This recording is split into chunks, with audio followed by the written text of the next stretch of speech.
That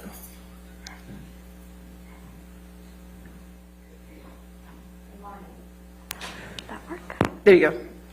You got it. I think so. Good. No, you had it for a second.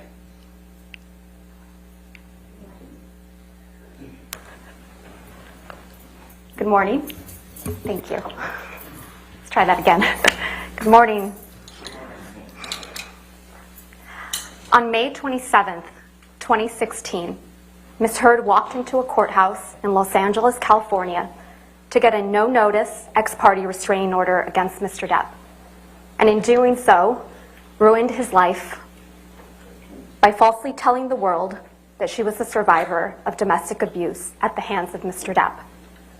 Today, on May 27th, 2022, exactly 6 years later, we ask you to give Mr. Depp his life back by telling the world that Mr. Depp is not the abuser Ms. Heard said he is, and hold Ms. Heard accountable for her lies.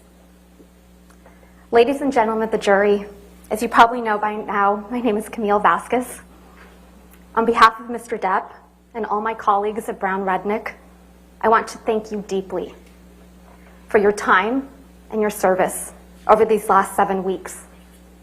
We understand that it probably has not been convenient for you to be here every day, and we are so grateful for your time and careful consideration of the evidence as you deliberate. After weeks of sitting in this courtroom, listening to testimony and looking at evidence, now it's time for you, the jury, to come to a decision. You have been entrusted with a serious task. What is at stake in this trial is a man's good name. Even more than that, what is at stake at this trial is a man's life. The life that he lost when he was accused of a heinous crime, and the life he could live when he is finally vindicated. Exactly 6 years ago today, on May 27th, 2016, Ms. Heard walked into court and filed a false report of domestic abuse against her husband of 15 months, Johnny Depp. The scene was a setup. She tipped off the paparazzi so they would be waiting. They knew exactly where she would pause, which side of her face to photograph. And the photos captured what she wanted them to see, the image of a battered woman.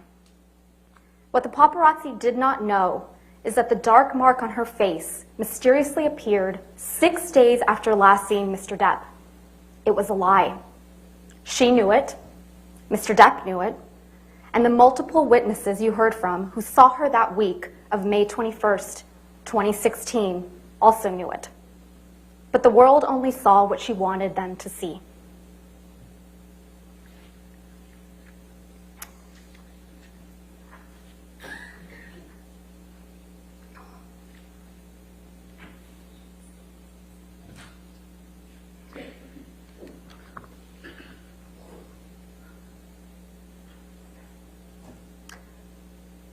Two years later, when promoting the biggest role of her career until this trial, Ms. Heard presented herself to the world as a public figure representing domestic abuse.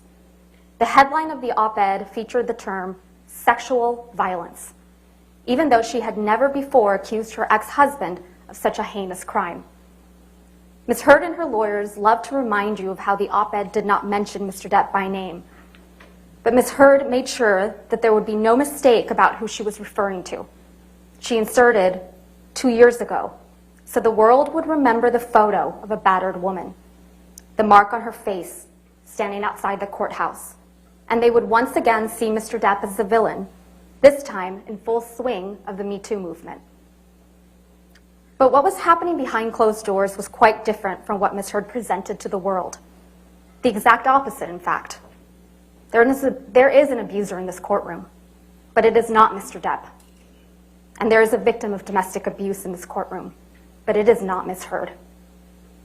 The evidence presented at this trial has shown that Ms. Heard is in fact the abuser, and Mr. Depp the abused.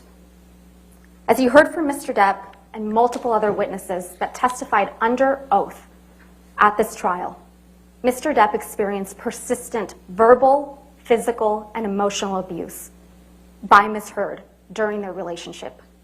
And when their relationship was over, Ms. Heard inflicted the greatest and cruelest injury of all. She publicly and falsely named Mr. Depp as the abuser. Ms. Heard never thought she would be held accountable, never thought that she would have to face her abuser. She never thought she would have her supposed mountain of evidence vetted. She never thought that Mr. Depp would tell you, the jury, and the world that he was the real victim of domestic abuse. She said it in her own words. You can please tell people that it was a fair fight and see what the jury and judge think. Tell the world, Johnny. Tell them, Johnny Depp.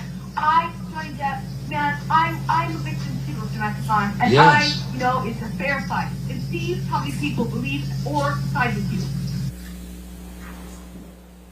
At the start of this case, Mr. Chu and I stood before you to give you our opening statements on behalf of Mr. Depp. During that statement, we made promises to you about what the evidence would ultimately show at the end of this trial. We've kept those promises. One of those promises we made was that you would come to understand who Ms. Heard is, that she is a deeply troubled person, violently afraid of abandonment, desperate for attention and approval. And in her relationship with Mr. Depp, she was violent, she was abusive, and she was cruel. You heard from Dr. Shannon Curry, who explained that Ms. Heard suffers from borderline personality disorder and histrionic personality disorder. These are disorders that are characterized by anger, sometimes uncontrollable and explosive anger, and a powerful, sometimes desperate need for attention, acceptance, and approval. Fear of abandonment is the deepest fear. A person with these disorders will suffer from dramatically fluctuating moods and can sometimes be violent and aggressive. They can also be charming and likable, but they can be incredibly manipulative and wild. An emotional roller coaster with wild swings, from idolizing their partner to devaluing him. In fact, you saw that when she completed testing with her own forensic psychology expert, Dr. Dawn Hughes. Ms. Heard self-reported that she felt like she had 3 or 4 different personalities, and that sometimes her temper would explode and she'd completely lose control. You heard from multiple witnesses that Ms. Heard can be very pleasant, even charming. But you also heard from multiple witnesses and in audio recordings of Ms. Heard that she can be incredibly aggressive, violent, and cruel. You heard that even from her former assistant, Kate James. Ms. James testified that Ms. Heard would scream, yell, and send her barrages of text messages. In fact, Ms. Heard testified that Ms. James testified that Ms. Heard literally spat in her face. You heard from Ms. Heard's former best friend, Rocky Pennington, that Ms. Heard once hit her when Ms. Pennington did not do her best to meet Ms. Heard's needs. You also heard from Beverly Leonard that she once witnessed Ms. Heard assault her then partner in Seattle Airport in 2009. And you heard from Mr. Depp that Ms. Heard used her sister Whitney as a punching bag, literally and figuratively. You also heard overwhelming evidence from Mr. Depp and the people that were around him and Ms. Heard during their relationship, that Mr. Depp suffered persistent verbal and physical abuse at the hands of Ms. Heard.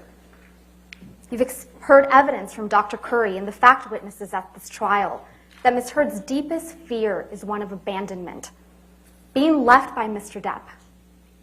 Mr. Depp's greatest crime in her mind, the fault she confronts him with time and time again, is that he splits. He leaves the fight, especially when Ms. Heard gets physical, and she couldn't stand it when he did. You heard from Ms. Heard yourselves in audio recordings how upsetting it was to her when Mr. Depp would split. Anytime anything goes wrong, you split. I feel like it's your first thing. And it's unnecessary. It's not always you're splitting because there's blows or because there's yelling or anything. You split most times when I'm still speaking in this volume and nothing has been thrown or hit or anything. You saw the barrage of text messages she would send when he would leave, calling him a monster for doing so. You heard from witnesses like Travis McGivern, Tara Roberts, and Debbie Lloyd that Ms. Heard would claw at Mr. Depp, block the elevator, throw a punch when Mr. Depp tried to separate himself from the fight. And you heard from Mr. Depp and Ms. Heard's couple therapist, Dr. Anderson, that Ms. Heard reported that when Mr. Depp would leave to de-escalate a fight, she would strike him to keep him there because she would rather be in a fight than have him leave. You heard from Mr. Depp about how often Ms. Heard would berate him, insult him, and physically attack him, including one of the most serious occasions when Ms. Heard threw a vodka bottle at Mr. Depp, severely injuring his finger, and then put a cigarette out on his face. You heard from Mr. Depp that this whole incident in Australia started because Ms. Heard was enraged that Mr. Depp wanted a post-nuptial agreement, and she wasn't in his will, just a month after getting married. When her husband was seriously injured and bleeding from a partially amputated finger, what did Ms. Heard do? She pursued him. She kept coming after him, because that's what she does. She wouldn't stop. It's not to get you mad, it's just to get out of a bad situation that's happening before it gets worse. In Australia, when we had the big fight where I lost the tip of my finger, at least 5 bathrooms and 2 bedrooms I went to. To avoid talking to me, to avoid escape working it out. That's to the escape problem. the fight. You don't escape the fight. You escape the solution. No. You escape the solution. No. You escape figuring it out. We cannot work it out if you run away to the bathroom every time. You heard Mr. Depp testify. He went through something like a nervous breakdown that day. And he wrote a lot of things on mirrors and other places. Again, what did Ms. Heard do as her husband was bleeding from serious injury? She wrote snarky messages right back to him. She denied it under oath to you, but the evidence you saw speaks for itself. You heard from Mr. Depp's security, Sean Bett, who was aware of constant arguing and bickering. He witnessed Ms. Heard calling Mr. Depp names. Fat ass. Fuck you, Johnny. Mr. Bett testified that he saw and documented injuries on Mr. Depp. A swollen eyelid in March of 2015, cuts on his nose, scratch marks on his chin in December of 2015.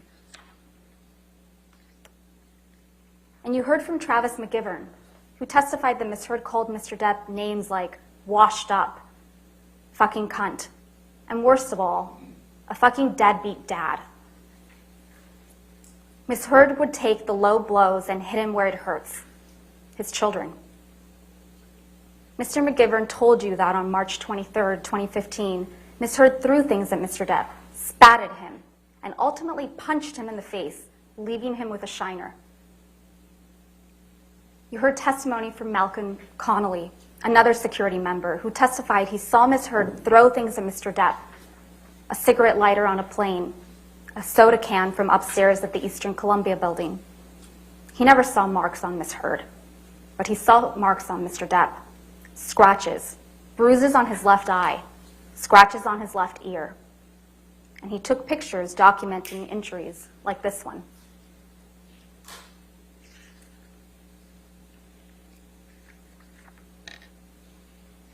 You also heard from Tara Roberts, a manager at Mr. Depp's Island, who witnessed Ms. Heard telling Mr. Depp that he was washed up and would die fat and lonely.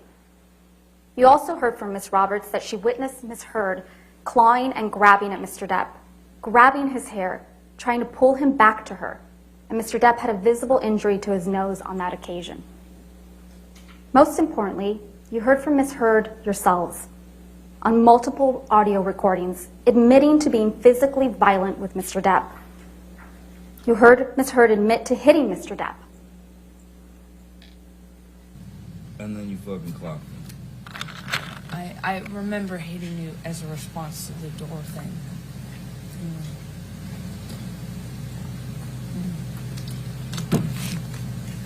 And I'm really sorry about hitting you with the door or hitting your head. I did not mean to, nor... You didn't mean to hit me in the head with the door, but you meant to punch me in the jaw. I meant to hit you, and I did not do this thing with the door. I do remember, I did mean to hit you. So that you didn't mean? The door? No, God, no, I didn't. But punching me in the jaw. I didn't. Okay, I'm sorry I hit you. I did mean to hit you, but it was in response. I just reacted in response to my foot. I just reacted. You heard her admit it again and claim Mr. Depp was a baby for complaining about the abuse. And I watched you lie, and then I didn't punch you, by the way. I'm sorry that I didn't hit you across the face in a proper slap, but I was hitting you. It was not punching you. Babe, you're not punched. Don't tell me what it feels like to be punched. You know, you've been in a lot of fights. You've been around a long time. I know. Yeah. No, when you fucking have a close... You didn't get punched. You got hit. I'm sorry I hit you like this, but I did not punch you. I did not fucking deck you. I fucking was hitting you. I don't know what the motion of my actual hand was, but you're fine. I did not hurt you. I did not punch you. I was hitting you. How are you tough? What am I supposed to do? Do this? I'm not sitting here bitching about it, am I? You are. That's the difference between me and you. You're a fucking baby. Because you started... You are such a baby. Grow the fuck up, Johnny. Johnny. You started physical fights? I did start a physical fight. Yeah, you did, so I had Because- to get the fuck out of there. Yes, you did. So you did the right thing, the big thing. You know what? You're admirable. Take a minute to really think about what you just heard there. Quote, I'm sorry that I didn't hit you across the face in a proper slap, but I was hitting you. I was not punching you. Babe, you're not punched. Imagine that was Mr. Depp saying that to Miss Heard on that recording. Let's play one more.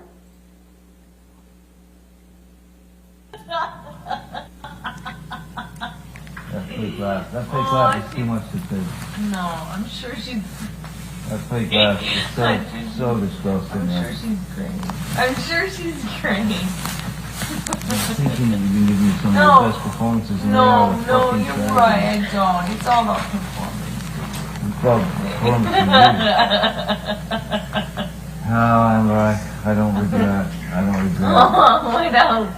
I don't What else regret. that you do? Oh, come on. don't Be regret. good. No, I Come don't on. regret. Lay it on me. What else? What else other things do you want to add? Can't talk You to me when you fucking sound lying like piece Bobby of shit. Bear. What? Oh, Like no, a I kid's want show. to know. I want Get out your Ubers out. I'm kind of waiting. You go get it. Yeah, I'll be in the Wait, is there no other place for you to run in your 1,500 houses to go run? Come on, go be a real married man. Go deal with your shit the way that a man does. Go run to the next house. Every man does. Yeah. Go. Run away. This is the real Miss Heard, the one in the audio recordings, not the one you saw in this courtroom. What you didn't hear on a single recording you heard in this case, and there were many played by both parties, is Mr. Depp ever admitting to hitting, punching, or kicking Miss Heard. You didn't hear it. It doesn't exist. It didn't happen. And despite the fact that Mr. Depp and Miss Heard are heard discussing many of the alleged incidents you've heard about at this trial, like Australia and the Bahamas, you never heard Miss Heard accuse Mr. Depp of sexual assault. Unlike Mr. Depp, who you heard admit to and own up to his past mistakes and his struggles, particularly with drugs and alcohol, Miss Heard will not admit that she has ever done anything wrong. But she cannot deny what you heard on those recordings.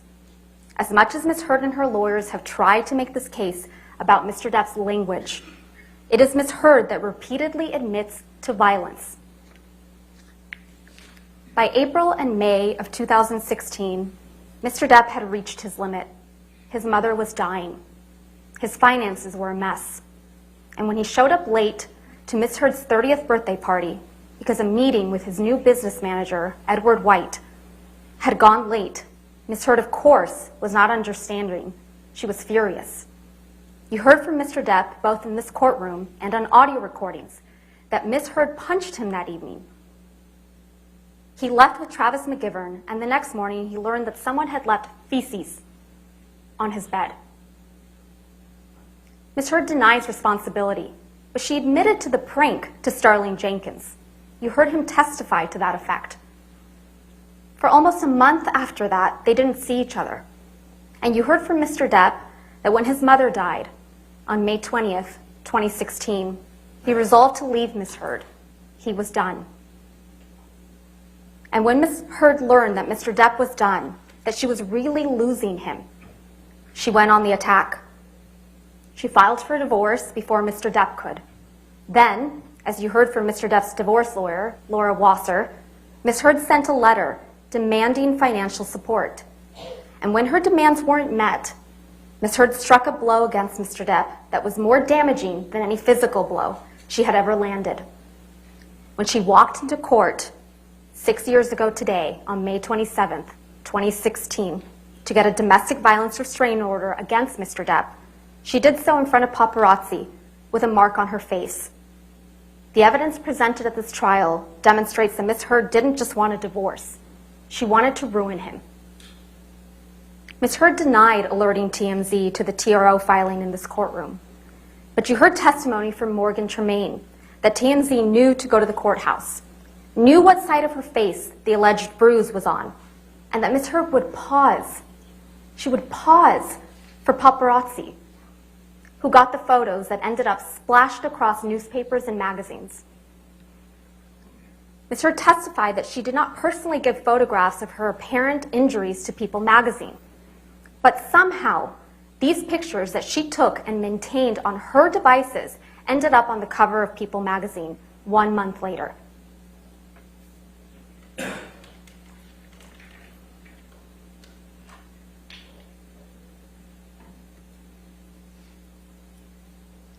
In the end, she walked away with $7 million without any tax liabilities, which she said she was donating to 2 charities, the ACLU and the Children's Hospital of Los Angeles. The ACLU, they got less than $1 million from her. And the Children's Hospital, they got $250,000. But that didn't stop Ms. Heard from telling the world that she donated everything, because remember, she wanted nothing. And she had donated everything. The word donated. And that didn't stop her from testifying under the penalty of perjury that she had donated it. Ms. Heard tried to tell you that pledge and donate mean the same thing. She claims she hasn't given the money because she was sued, but you've heard uncontested evidence that she had the money for 13 months prior to this lawsuit being commenced by Mr. Depp. She had all the money and had month after month after month to fulfill her pledge and actually donate the money. But she didn't. She also told you that she never fulfilled the pledge because Mr. Depp sued her for defamation. That's a blatant lie. After the divorce was finalized, when she sought to initiate an arbitration against Mr. Depp for defamation 3 months before the op-ed was even published, and 6 months before Mr. Depp filed this lawsuit. Not only does this contradict Ms. Heard's excuse for not making donations, it contradicts her narrative that she just wants to move on with her life, that she just wants Mr. Depp to leave her alone. Lies. That is Ms. Heard's narrative. Lies upon lies.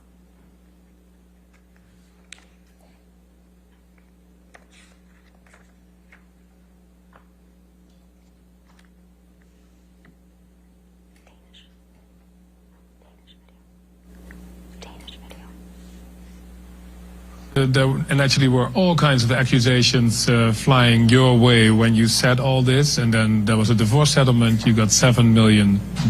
People were saying this is all about the money, but then you did something that twisted that whole argument. What did you do with that money? $7 million in total was donated to, I split it between the ACLU and Children's Hospital of Los Angeles. ACLU is a human rights organization. Sorry, ACLU is a prominent organization, nonprofit organization. Heard in a lie, she tries to cover it up with more lies. So let's talk about the giant lie at the heart of this case. Ms. Heard's claim that Mr. Depp is an abusive monster and that she is a public figure representing domestic abuse. At the start of this case, Mr. Chu and I told you that you were going to hear some disturbing and graphic tales of abuse from Ms. Heard, and they were designed to shock you and overwhelm you, which you have. We told you that this would be a performance, the role of her lifetime, as a heroic survivor of brutal abuse. When Mr. Depp brought this case for defamation, Ms. Heard went all in. She spun a story of shocking, overwhelming, brutal abuse.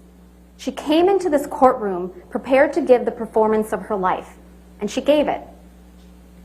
Ms. Heard's acting coach, Christina Sexton, testified that Ms. Heard has difficulty crying when she is acting. You saw it. Ms. Heard sobbing without tears, while spinning elaborate, exaggerated, fantastical accounts of abuse and everything going on in her mind almost a decade prior while enduring that abuse. It was a performance. She told you that what she thinks she told you what she thinks you need to hear to convict this man as a domestic abuser and a rapist. She wants you to believe that she was abused countless times. Countless times over the entire course of their relationship. But as Mr. Chu and I promised you, the evidence just does not bear that out. Ms. Heard has told you that she has mountains of evidence of abuse, but there are no medical records reflecting she sustained any injuries from the abuse she claims. Ms. Heard had medical professionals at her disposal: Dr. Kipper, Debbie Lloyd, her own nurse, Erin Filati, and yet there's nothing. Ms. Heard took pictures all the time. Pictures of Mr. Depp sleeping.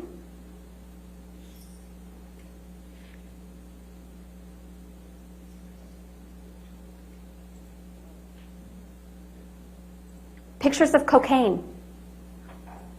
Pictures of property damage. Pictures of herself.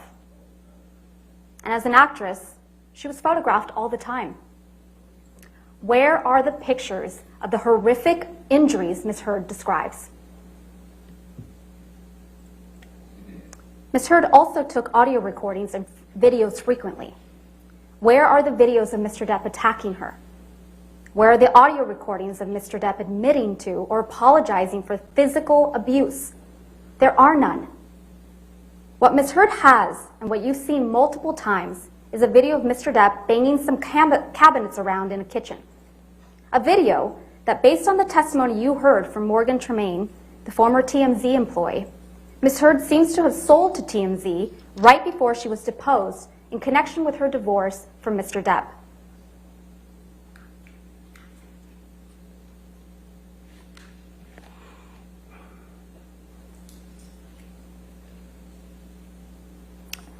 Sure, Ms. Heard can point to text messages where Mr. Depp is apologizing to her, but never for violence.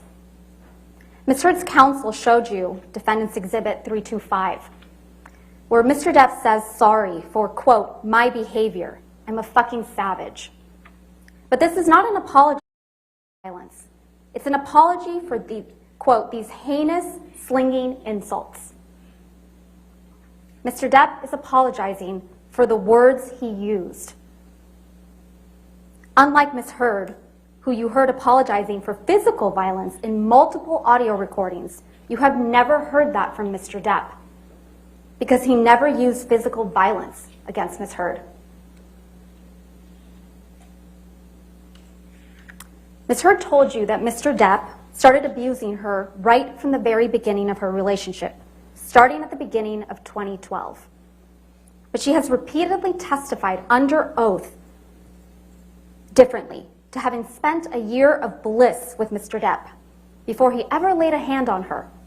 And now, in this courtroom, she has suddenly erased an entire year of magic. She wants you to believe that instead of hitting her after a year of magic, Mr. Depp was hitting her immediately. The good times she has testified to about repeatedly in the past apparently never happened. And with the good times erased, Ms. Heard wants you to believe that she gave Mr. Depp a big knife that said, hasta la muerte, until death, to the man who supposedly would get drunk and high and beat her.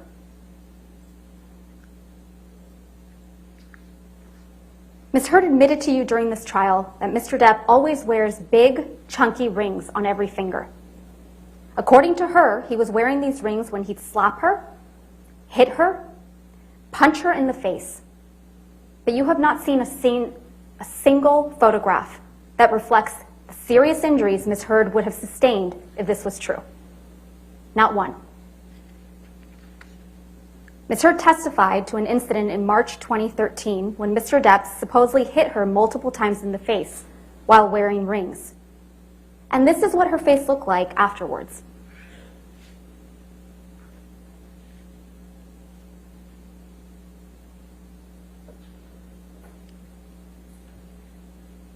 Ms. Heard testified to an incident in Russia where she claims Mr. Depp whacked her in the face and gave her a bloody nose. She didn't take pictures of her bloody nose, but her photograph was taken on that trip, and this is what she looked like.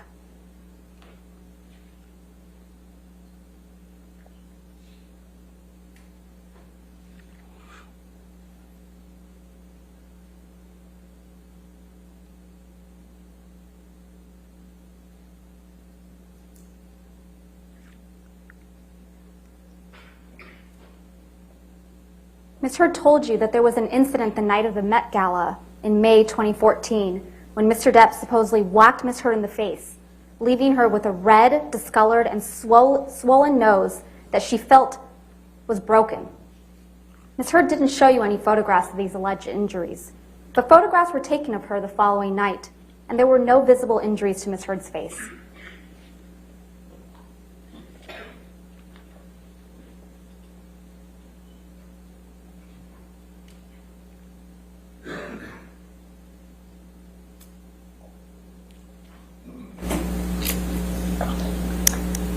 Ms. Heard testified that in January 2015, while she and Mr. Depp were in Tokyo, Mr. Depp knelt on her back so aggressively that she was concerned that bruises would be visible in her backless dress. Here's Ms. Heard in that backless dress.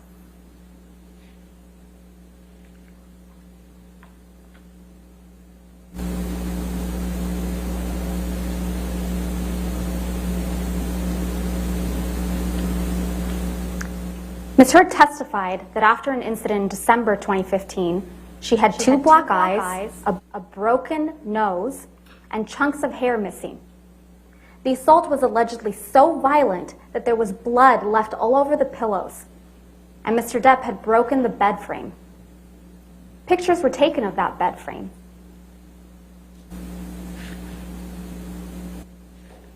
And in that picture, there appears to be a pocket knife on the bed. And that picture fails to capture the bloody pillows.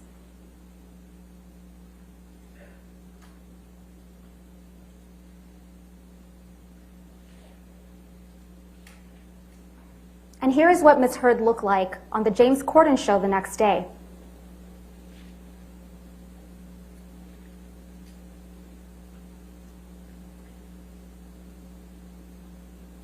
Indeed, you heard from Ms. Heard's own nurse, Erin Filati, that she saw her a day or two afterwards and could not visualize the injuries Ms. Heard described. Ms. Heard did take pictures of herself after this alleged incident. But are the injuries reflected in these photographs consistent? That's the question. Are they consistent with the brutal assault and serious injuries Ms. Heard has testified to? Or are these injuries more consistent with Mr. Depp's testimony that he and Ms. Heard bumped heads while he was trying to restrain Ms. Heard to keep her from attacking him?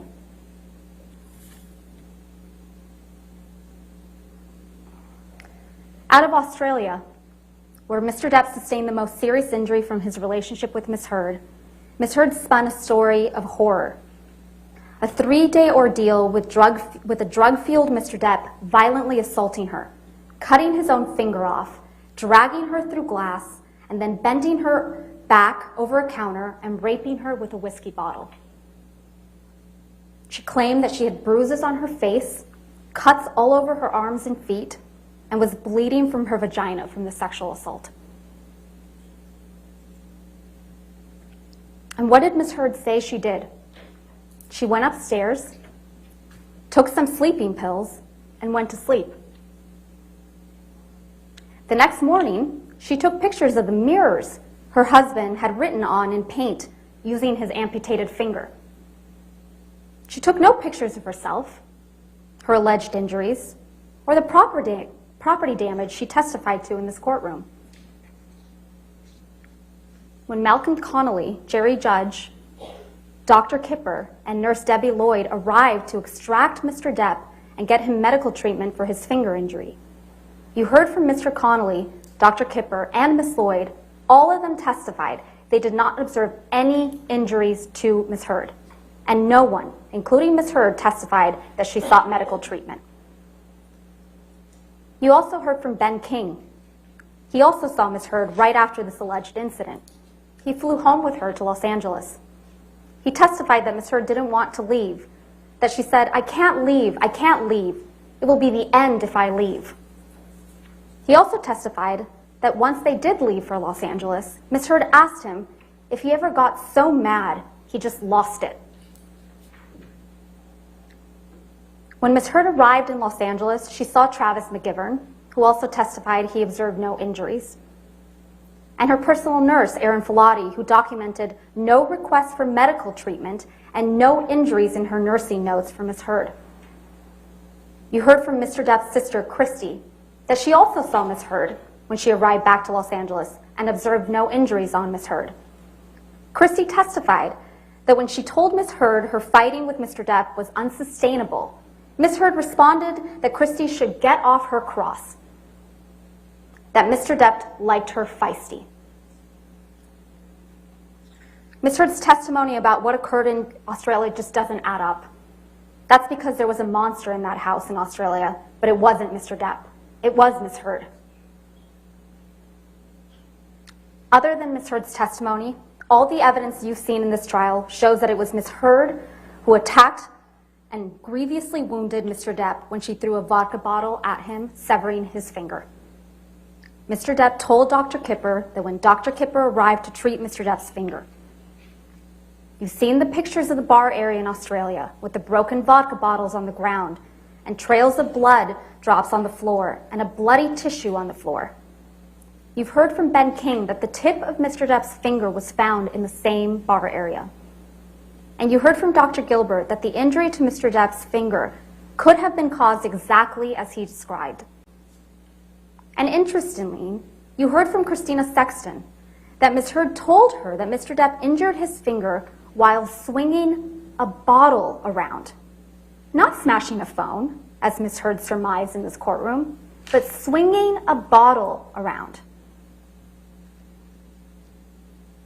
You also heard from Ms. Sexton that Ms. Heard first told her about the bottle rape in Australia while Ms. Sexton was at Ms. Heard's home, meeting with her lawyers, the day before Ms. Sexton was scheduled to be deposed in this case. The evidence presented at this trial shows that this is not the only time that Ms. Heard disclosed a sexual assault at a convenient time for purposes of litigation she's involved in.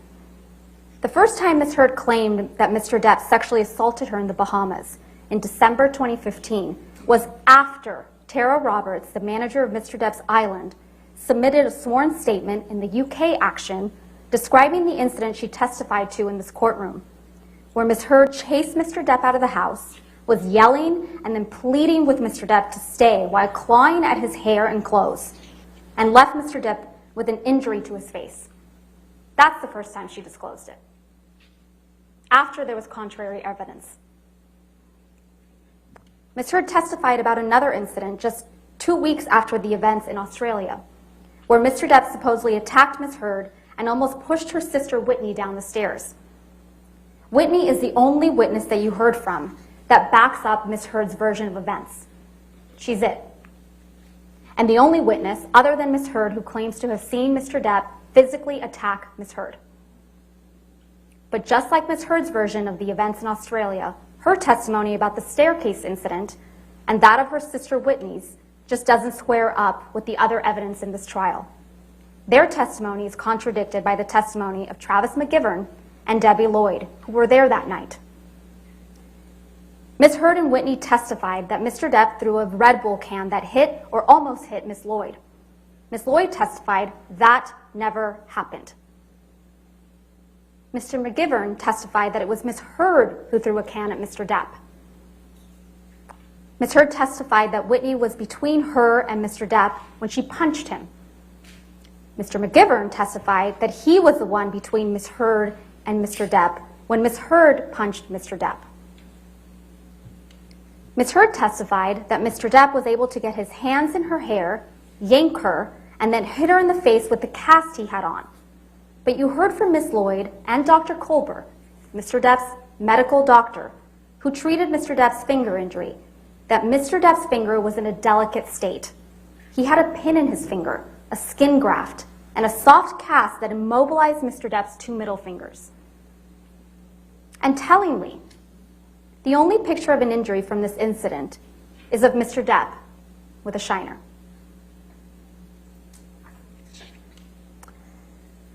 And then we have May 21st, 2016. Ms. Heard testified that Mr. Depp threw a phone at her face, causing a visible injury. Ms. Heard has shown you pictures she claims to show this injury. But these photographs are not to be trusted. You heard from Mr. Neumeister that like many of the photographs Ms. Heard has presented in this case, these photos were stored in a photo editing application. And these photos show signs of manipulation. These two photographs were taken at the exact same time and have the exact same file name. But they are visually different. One shows significantly more redness on Ms. Heard's face than the other, which doesn't show any injury at all. Ms. Heard testified that the difference is explained by turning on a light. But there is no way Ms. Heard could have taken a picture, turned on a light, and then taken another picture with every hair in the exact same place within the same second. It's impossible. Moreover, you heard from multiple witnesses, including Officer Melissa Sines, Officer Tyler Haddon, and Officer William Gatlin, Isaac Baruch, Alejandro Romero, who saw Ms. Heard on or after May 21st and saw no injuries to her face before she showed up to that courthouse with a mark on May 27th. And the very next day, after Ms. Heard walked into court with what appeared to be a bruise on her face to obtain a domestic violence restraining order against Mr. Depp, Ms. Heard was photographed laughing with her best friend, fresh-faced, with no bruise on her face.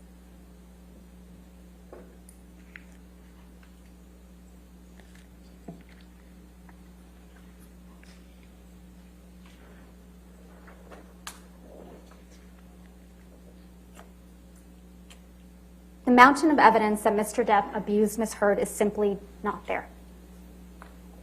What we have is a mountain of unproven allegations that are wild, over the top, and implausible.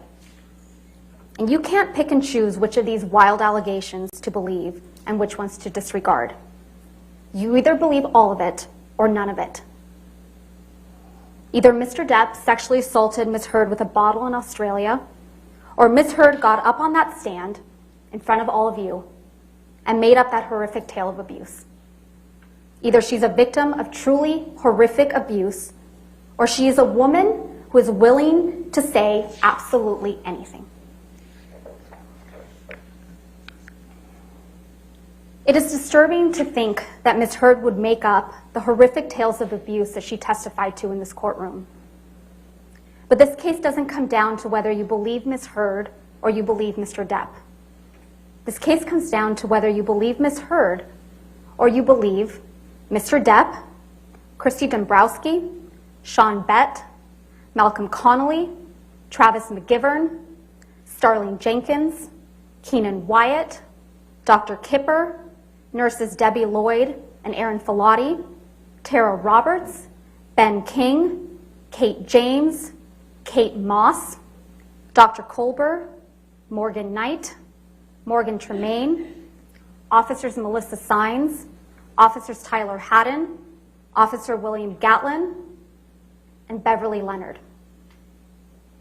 What Ms. Heard testified to in this courtroom is the story of far too many women. But the overwhelming evidence and weight of that evidence shows that it is not her story. It's not Ms. Heard's story. It was an act of profound cruelty, not just to Mr. Depp, but to true survivors of domestic abuse. For Ms. Heard to hold herself out as a public figure representing domestic abuse.